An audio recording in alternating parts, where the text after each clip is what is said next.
جناب نبی کریم صلی اللہ علیہ وسلم کے اعلیٰ اخلاق میں سے ایک آپ کی خاص صفت یہ تھی کہ آپ صلی اللہ علیہ وسلم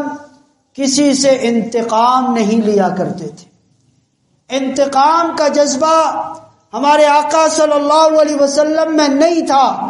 کہ صرف اس وجہ سے کہ فلاں شخص نے میری ذات کے ساتھ یا میرے ساتھ یہ معاملہ کیا ہے تو میں انتقاماً جواباً اس کے ساتھ یہ معاملہ کروں۔ چنانچہ روایات میں آتا ہے کہ میرے اور آپ کے آقا صلی اللہ علیہ وسلم جب مکہ مکرمہ سے مدینہ منورہ ہجرت کرنے لگے تو آقا صلی اللہ علیہ وسلم اپنے پیارے وطن مکہ مکرمہ کو چھوڑنے سے پہلے بیت اللہ شریف میں تشریف لے جاتے ہیں۔ آپ کی خواہش اور دلی تمنا ہے کہ میں بیت اللہ کے اندر 2 رکعت نفل پڑھ لوں، اپنے رب کے سامنے سجدہ ریز ہو جاؤں، اپنے رب کو یاد کر لوں۔ چنانچہ بیت اللہ کے کلید بردار جن کے پاس بیت اللہ کی چابی تھی،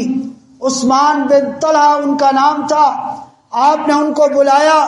اور ان سے آپ صلی اللہ علیہ وسلم نے فرمایا کہ یہ بیت اللہ کا دروازہ کھول دو، میں اس کے اندر اللہ کی عبادت کرنا چاہتا ہوں، 2 نفل ادا کرنا چاہتا ہوں۔ لیکن چونکہ وہ اس وقت مسلمان نہیں تھے، انہوں نے بیت اللہ کا دروازہ کھولنے سے انکار کر دیا۔ آپ کی شدید دلی خواہش، آپ کی چاہت تھی، آپ نے دوبارہ فرمایا کہ یہ دروازہ کھول دو، اس نے دروازہ کھولنے سے انکار کیا۔ آقا صلی اللہ علیہ وسلم نے فرمایا کہ عثمان، ایک وقت ہوگا کہ جب بیت اللہ کی یہ چابی میرے ہاتھ میں ہوگی، اور جس طرح آج میں تمہارے سامنے کھڑا ہوں اس طرح تم میرے سامنے کھڑے ہوگے۔ وہ کہنے لگا نعوذ باللہ کہ طرح طرح کی اس نے باتیں کی، شیخ چلی کے خواب دیکھنا چھوڑ دیں۔ بہرحال یہ ساری باتیں خلاصہ یہ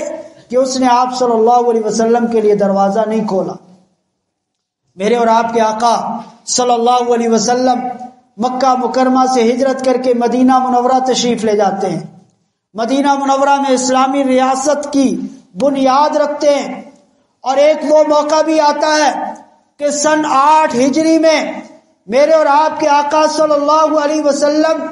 فاتح کی حیثیت سے مکہ مکرمہ میں داخل ہوتے ہیں، اور آپ صلی اللہ علیہ وسلم سب سے پہلے جب بیت اللہ شریف میں تشریف لاتے ہیں، بیت اللہ کی چابی منگوائی جاتی ہے، آپ بیت اللہ کا تالا کھول کے دروازہ کھول کے بیت اللہ کے اندر تشریف لے جاتے ہیں، اور وہاں سے بتوں کو صاف کرتے ہیں، بتوں کو ہٹاتے ہیں،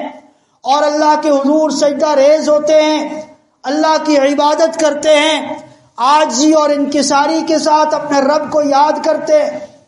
سارے لوگ باہر منتظر ہیں، قریش والے منتظر ہیں، آپ کے ساتھی صحابہ منتظر ہیں کہ آج بیت اللہ کی چابی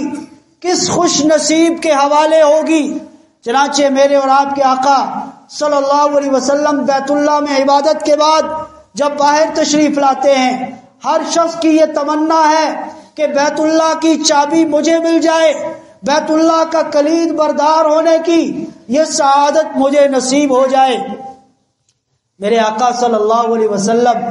عثمان بن طلحہ کو دیکھتے ہیں اور فرماتے ہیں عثمان، تمہیں یاد ہے کہ جب میں مکہ سے مدینہ ہجرت کر رہا تھا، بیت اللہ کے اندر 2 نفل پڑھنا چاہتا تھا، اپنے رب کو یاد کرنا چاہتا تھا، تم نے بیت اللہ کا تالا کھولنے سے انکار کر دیا تھا، لیکن میں آج تمہارے ساتھ وہ سلوک نہیں کروں گا۔ عثمان، یہاں جتنے لوگ کھڑے ہیں میں سمجھتا ہوں کہ بیت اللہ کی چابی اٹھانے کا اگر کوئی حقدار ہے تو وہ عثمان بن طلحہ ہے۔ آپ صلی اللہ علیہ وسلم نے ان سے انتقام نہیں لیا، آپ نے بیت اللہ کی وہ چابی عثمان بن طلحہ کے حوالے کر دی۔ اور سنیے عثمان بن طلحہ کیا کہتے ہیں، آقا آپ نے بیت اللہ کی چابی تو میرے حوالے کی ہے، لیکن سب سے پہلے آپ اپنی رحمت والی چابی سے میرے دل پہ پڑا تالا کھول دیجئے، مجھے کلمہ پڑھائیے، میں کلمہ پڑھ کے دار اسلام میں داخل ہوتا ہوں۔ یہ میرے اور آپ کے آقا صلی اللہ علیہ وسلم کے عظیم اخلاق تھے کہ آپ صلی اللہ علیہ وسلم نے اپنی ذات کے لیے کسی سے انتقام نہیں لیا،